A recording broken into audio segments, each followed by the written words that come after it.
The bombers begin the invasion blow. Great air fleets hitting German defenses. Smoke bombs are used for guidance as thousands of tons of high explosives rain down, smashing Nazi transport and fortifications in preparation for the second front landings. Watch, a road junction is hit.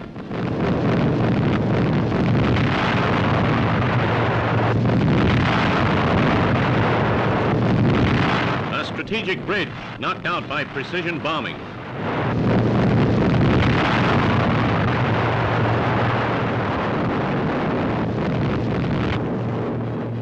Down to the docks of southern British ports, the invasion troops go streaming.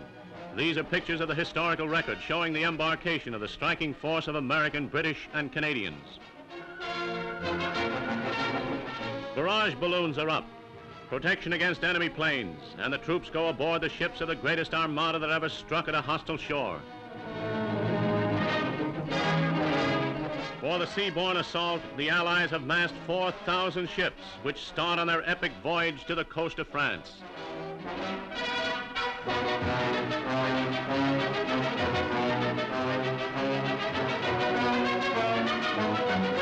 General Eisenhower, at his British headquarters, checks the working out of plans.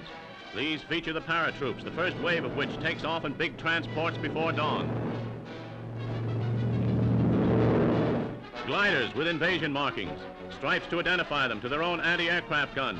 These are the paratroopers, divisions of the soldiers of the sky who are dropped behind the enemy lines in advance of the landing of the seaborne soldiers. General Brereton, 9th Air Force Commander, as the troops that fly to battle stream to their aircraft on D-Day. Those are American glider men whose invasion role is breathtaking adventure, and British and Canadian glider soldiers going to fight in a campaign in which aviation, key to modern war, plays so vital and spectacular a part.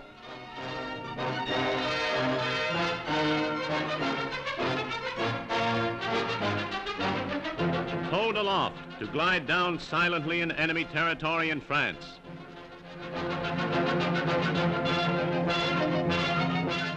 Air action in every form supports the invasion, like strafing attacks against Nazi shipping in French canals. This waterway traffic is vital for the transport of enemy war supplies.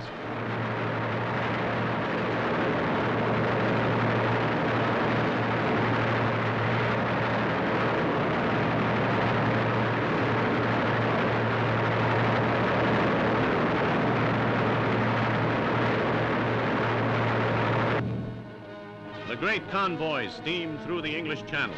The landing craft crammed with soldiers, tough and hardened fighting men. The mighty armada as seen from above is a weaving pattern of ships.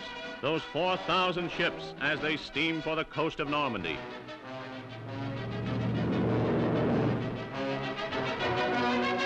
This is the greatest amphibious operation in military history. A stroke of war that many thought impossible, especially the Germans. Landings have always been regarded as one of the most difficult and perilous tasks of war, and the German Atlantic Wall seen there was powerfully fortified. But the Allied commanders have learned much about the problems of assaulting hostile shores, the British and Canadians in their commando raids against the Nazis, and the Americans in their amphibious operations against the Japs in the Pacific. In the second front invasion, there is heavy resistance at some beaches. At others, the preliminary bombardments beat the enemy opposition down and the landings proceed more smoothly. From the ships, they swarm down to smaller craft with a dash to shore. There's hostile fire now. The boats reply and men duck for cover.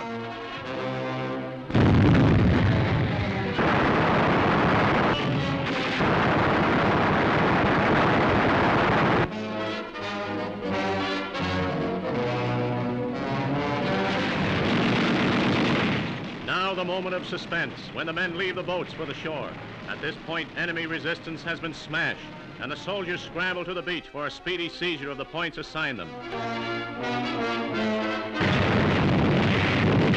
Those are tactics practiced in long maneuvers in England. Now the practice becomes reality, that long-promised day of invasion, D-Day.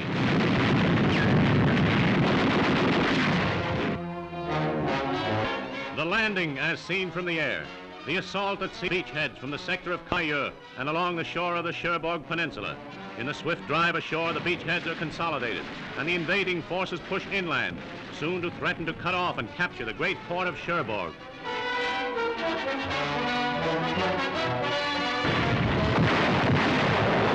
Grim scenes on the beaches. Bursts of enemy fire ring out, and we see men fall.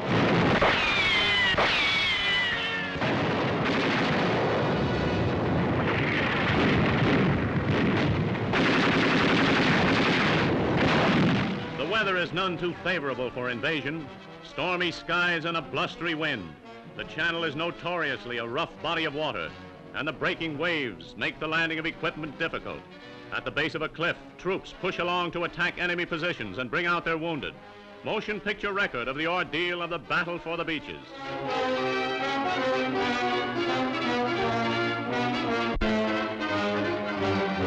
Rough water and rough weather, and it's tricky work for the men whose task it is to get the masses of mechanized equipment ashore. But they make it the equipment for successful drives. In the middle is American General of the Assault Forces. He's going ashore to direct the battle. Monty of El Alamein, who beat Rommel in the African desert, and who again faces the German general in the supreme test of war.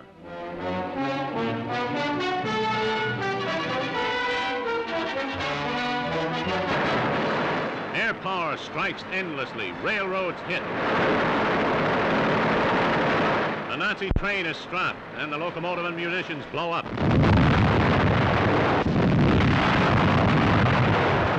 The second front. The Allies are fighting in France, liberating France.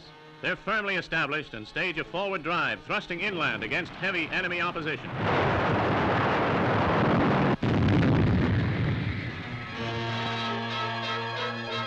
Much bitter fighting remains to be done, but the beginning has successfully been made. A town is captured, and the Allied troops are welcomed and helped by the French people who have been awaiting liberation, the victory of which this is designed to be the beginning.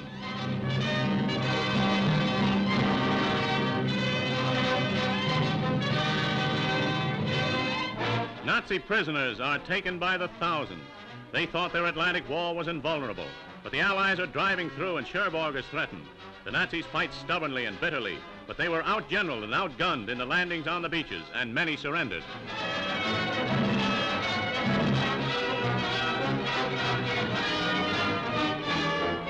A trophy of war displayed proudly in France, while across the Channel in Britain, the wounded come ashore. D-Day over there, and now the 5th War Loan at home. They did their part, let's do ours. Buy more bonds as the invasion goes on. The way paced by air action, like this assault on a Nazi flying field.